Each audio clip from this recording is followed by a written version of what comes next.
Alright, Mike Cayley 7 here. Still on my way to Lowe's.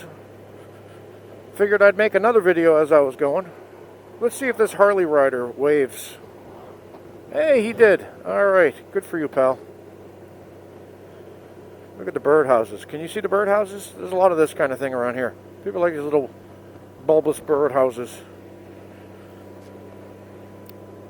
Believe on the Lord Jesus Christ. Shouldn't you believe in the Lord? I don't know if you want to believe on the Lord. I mean, what if he's doing something? You don't want to be sitting on him, believing on him. I believe on you. Well, could you believe elsewhere, please? Because I have to do stuff.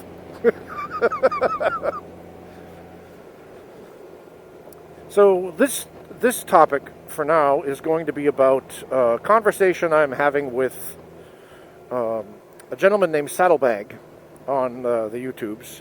It's from my most recent video as of today, which was called Positive Influence, ? And he said he wished that I would stop bashing Harley. And so I know that whatever I say is going to go through all y'all's filter. And so whatever I say isn't going to really be what I mean. You're going to take it totally differently, depending on your viewpoint. If you're anti-Harley or whatever, in any way, shape, or form, you're going to say, yeah, Mike. And if you're pro-Harley in any way, shape, or yeah, Mike.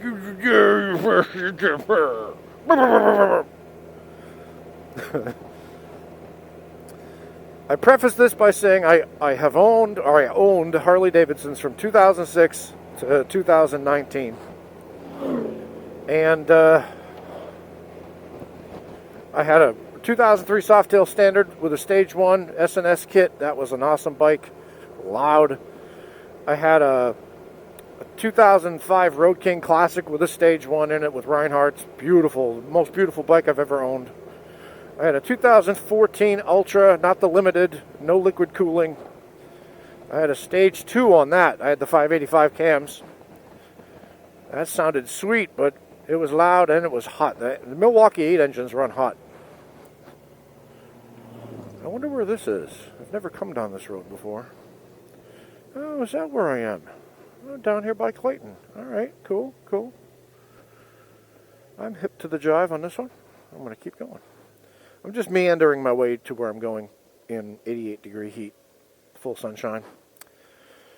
Oh, I know exactly where I am. I'm on Highway 42. That took me a moment. They're building things so much around here that it's hard to remember where you are sometimes. They're hard to recognize.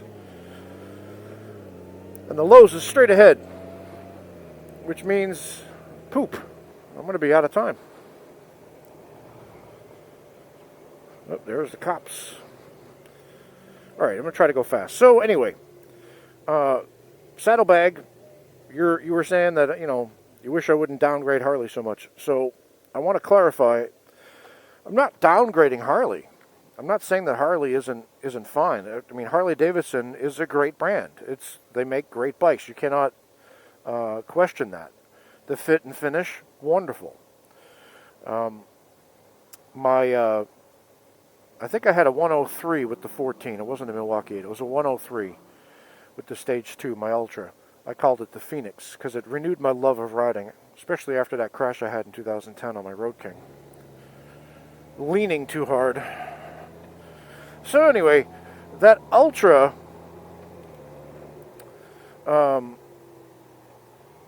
it was a great bike. And the Ultra Limited I had was a great bike too. I had that Stage, well, after about a year of ownership of the 17 Ultra, it was almost a year, it was like 8 months. I took it in for a service, and I told them I noticed some oil coming out of the air intake. And they said, yeah, you've got a problem. And so the bike was up, you can see the videos about it. The bike was in the shop for at least a week. I think it was 2 weeks. And they were trying to diagnose what the problem was. And they were talking to corporate, this and that. They said, finally, it was a breather assembly. The breather assembly was faulty, and it was spitting out oil when it wasn't supposed to be. So that was a mechanical fault done at the factory. that had to be fixed. And it was a warranty, so okay, fine. I was out of having a bike in May for 2 weeks. And then I also said, while you're at it, replacing that breather assembly, I usually do a stage 1, then a stage 2. Screw it, I'm just going to do a stage 4. And they talked to me about all these options. You know, you could do this, that, the other. And there was one that was just ridiculously awesome. And I said, well, is that going to void my warranty if I do that? Because it doesn't sound like it's a Harley thing. He said, yeah, that'll void your warranty. All right, well, no, I want to keep my warranty. And if I do the Harley Stage 4 Screaming Eagle thing, then I'll keep my warranty, right? Oh, yes, you'll keep your warranty. Okay, great. So, I get that. And I think this is where I have to leave you for a moment because I need to park. Will I do Rockstar parking today? I think I might.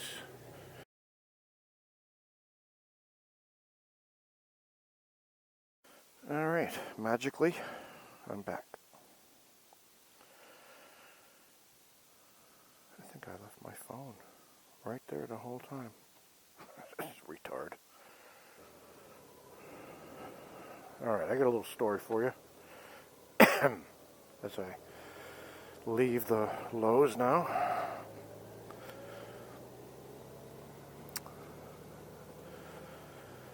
So, I went to the shooting range the other day. There's a video of that. It wasn't my best day at the range. I do admit that. It was not my best day.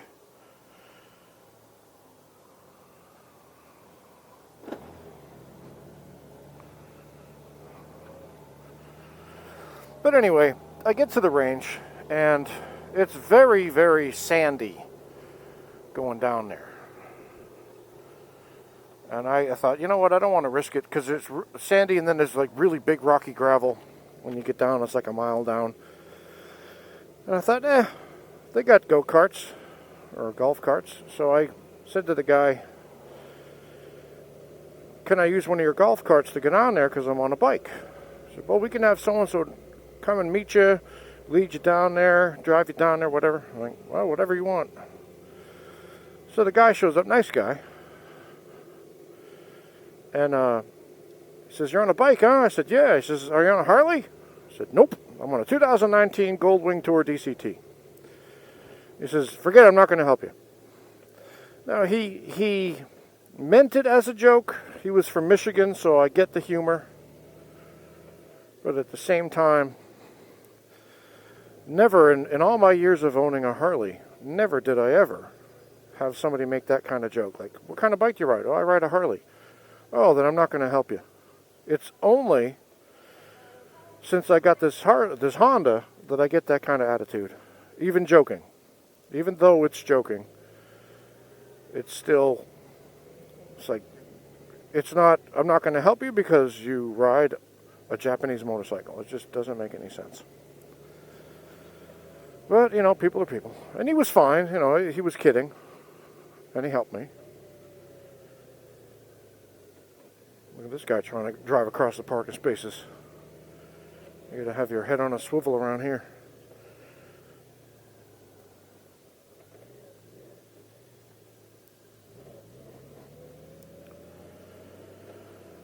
So back to my story. So when I was talking about the things that I liked or like about my Goldwing, the things that it can do that I wasn't able to do on my Ultra, I wasn't bashing Harley. I was just stating fact.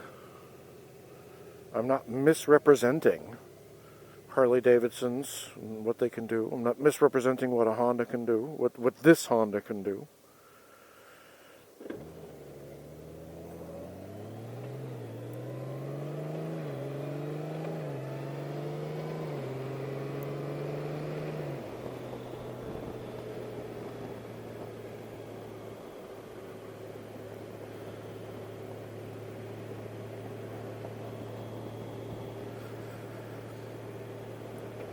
So,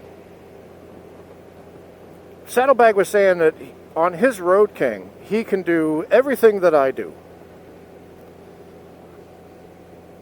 And I'm thinking, well, wait a minute. I got to disagree with you there, pal.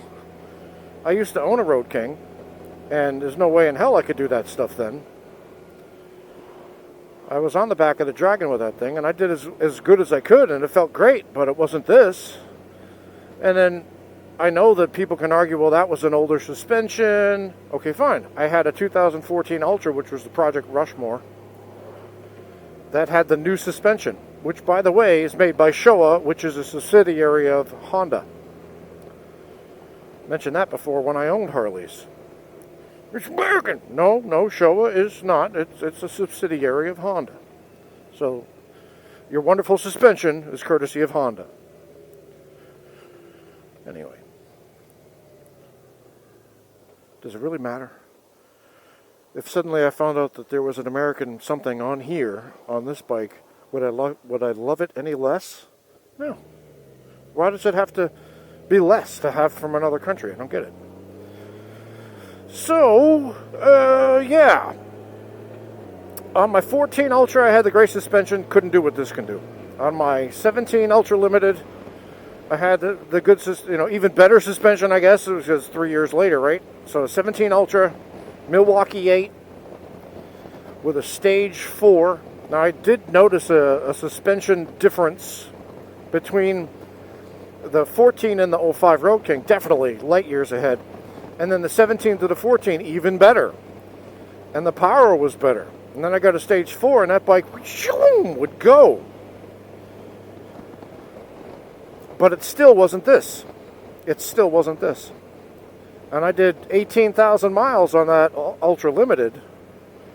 I rode all through the Tail of the Dragon. I did the Moonshiner. I did the Devil's Whip. A friend of mine hurt himself on it because he was trying to keep up with me on his Ultra, and he crashed, which made me feel bad. I shouldn't have really pushed it. Anyway, I did not the back of the Dragon. I did the Road to Hawk's Nest, and you can see all the videos of all that stuff. So I know how to ride on twisties. People say, oh, Saddlebike says you're flattening curves. Well, yeah, that's what you're supposed to do when you're riding on, slalomy type roads. He also said that the Road King could lean over farther than this bike because he notices I scrape this all the time.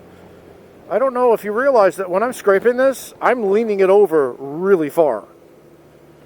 I've had other Honda Goldwing owners, this model of Goldwing, say, I never scrape. I don't know how you do that. I mean, are your settings different?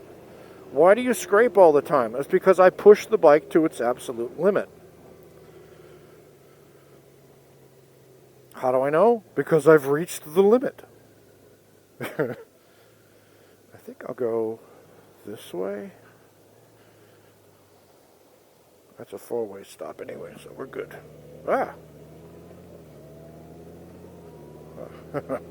Am I still recording? Yep, I am.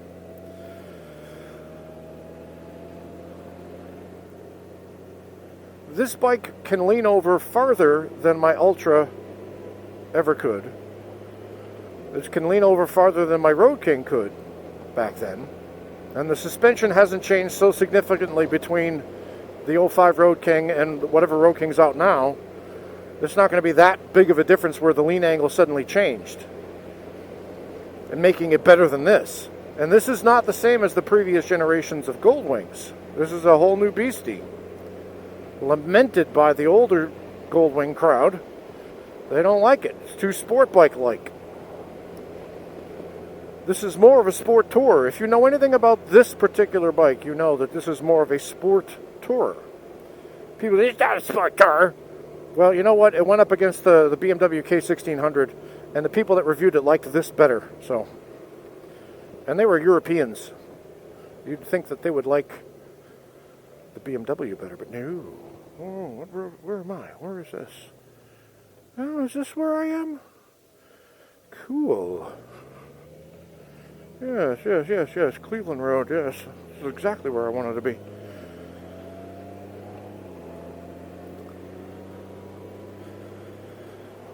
So does that mean that Honda is a superior motorcycle, or the Honda Goldwing Tour DCT is a superior motorcycle to a Road King or Road King Classic, if they still make them, or an Ultra Limited? It's apples and oranges. This bike is designed to do more sporty type things. That's why it has a better lean angle. That's why it's more flickable. The suspension is a double wishbone suspension. Beautiful. Absorbs stuff. You have confidence in all your cornering. I can lean the bike over now like I never could when I was on my Harleys. And when I first got this, I started in a corner that I had always taken, and I realized I was leaning it like a Harley. Other people who have switched over from an Ultra or a Harley to this say the same thing. Moose 3971 will tell you. He can take corners now confidently at 60 that he would never attempt on his Harley. And when he was on the road to Hawk's Nest, he was on his Harley. It was 2018.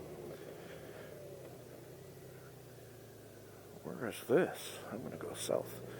And he scraped so much. He leaned the bike so far over and scraped it so much that he lost traction and skidded across through the oncoming lane and almost went into the ditch before his tire caught traction again, and he was able to get out of it last second.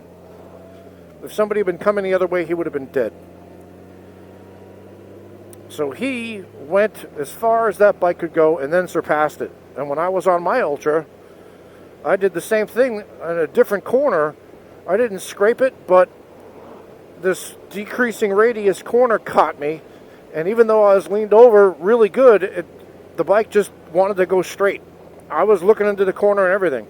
My buddy behind me, he was on a street glide, and he crossed over the double yellow and almost hit a car head on the road to Hawk's Nest. And I wasn't riding that aggressively. On this bike, I did the road to Hawk's Nest a year later. And if you haven't seen the video, go watch it and you see. On this bike, I can ride it very differently. And none of the Harley guys I was with even bothered to try to keep up with me. I was gone. And when you watch the video, you'll get mad and say, oh my God, Mike, you ride like a maniac and you're unsafe and this and that. Save it. I've already heard it. As you can see right now, I don't ride like that all the time. That was a new bike. I wanted to see what it could do. I knew what the road was like because I had just ridden it a year before, and so I decided, let me try this and see what it does. And it impressed the hell out of me.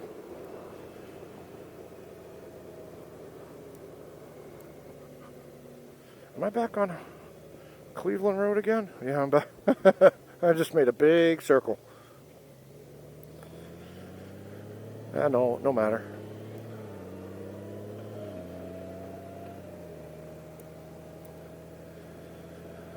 So faulting Harley for not being able to do what this bike does would be like faulting hiking boots because they're not designed to do one of them, 100-yard dashes. Like that guy that does the dab from Jamaica. I mean, hiking boots aren't designed for that. Or it'd be the same as if you were to criticize running shoes for not being able to go hiking in the winter, especially. Hiking boots are made for different things. Running shoes are made for different things. This is a different design for a different purpose. And the only thing that really changed was me. I decided that I wanted something that had a more flickability, more leanability. Watch this, ready? And I was trying to scrape at that time and I didn't. See, it's got a great lean angle. You can't really tell, I guess. I don't know. The video doesn't do it justice. I would like to look online. If anybody knows, tell me what's the degree of lean angle that the new Goldwing has, the 2018 plus Goldwings, versus, let's do apples to apples, the 2018 Well, there is no apples to apples for Harleys because this isn't the same. It's more of a sport tourer. But the closest you can get to it would be either an Ultra or a Road King. And see what the degree of lean angle is for those bikes compared to this. Saddlebag also said that when you scrape a lot, you make things really sharp. Well, yeah, on a Harley you do, because it has floorboards, footboards. And I sharpened the hell out of the ones that I had on my Ultras and my Road King. And I even got the underpinning. I was shaving away the two underpillar things from scraping so much. I levered my bike off the road on the tail of the Dragon. And then I levered my bike off the road on the road to Hawk's Nest. So I knew where the lean angle limit was. And I didn't push it too hard because once you're on the metal and your tire is no longer touching the ground, you've got no traction at all. You're just sliding on metal, which is bad, in case you didn't know. But this doesn't have footboards. This has rider pegs, and underneath there are these little bolts on either side. It's called a road sensor. That's what Honda calls it. It's just a bolt. And I scraped mine all the way down to where I couldn't even get a grip on it to get it off. And then I started scraping the peg itself, damaging that. So I needed to buy new pegs, which wasn't that much money. And I didn't want to, keep going through bolt after bolt after bolt. So I looked online and I found this thing called PEP SX. And the guy makes titanium little puck things. And because they're titanium, they last a whole lot longer, and you can scrape as much as you want. You don't have to worry. And the way the screws are made on that thing, you can't wear it down till the screw can't come out. So that's another great feature of it. It throws these beautiful, bright orange, yellow sparks.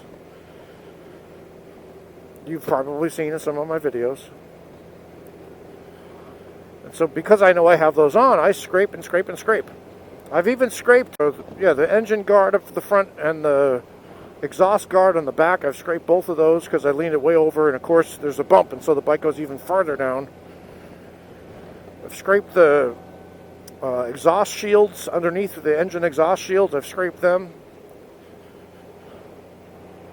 And that's because I did that. I pushed the bike past its limits many times.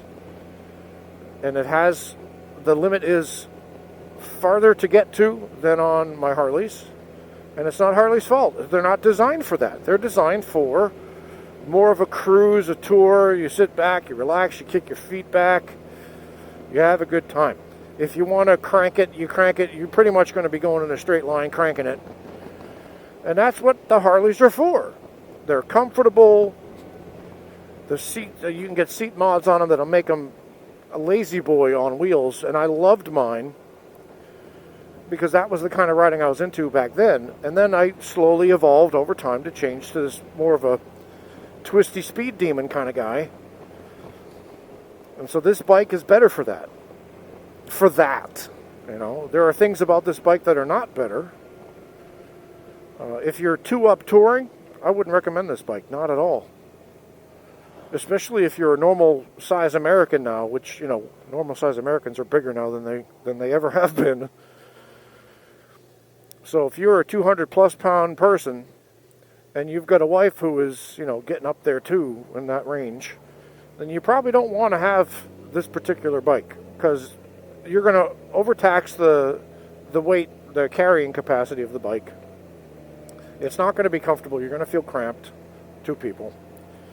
If you're, 160 to 180 as a dude, and your girlfriend is 120 to 140 as a lady, okay maybe. But then you get the luggage problem.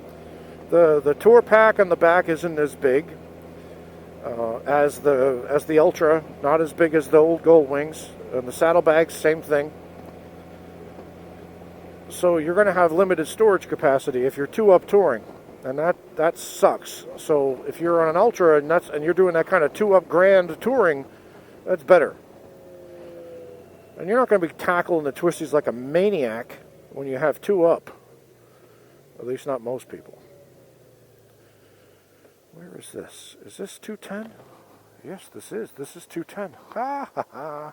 I found my way to a road I know.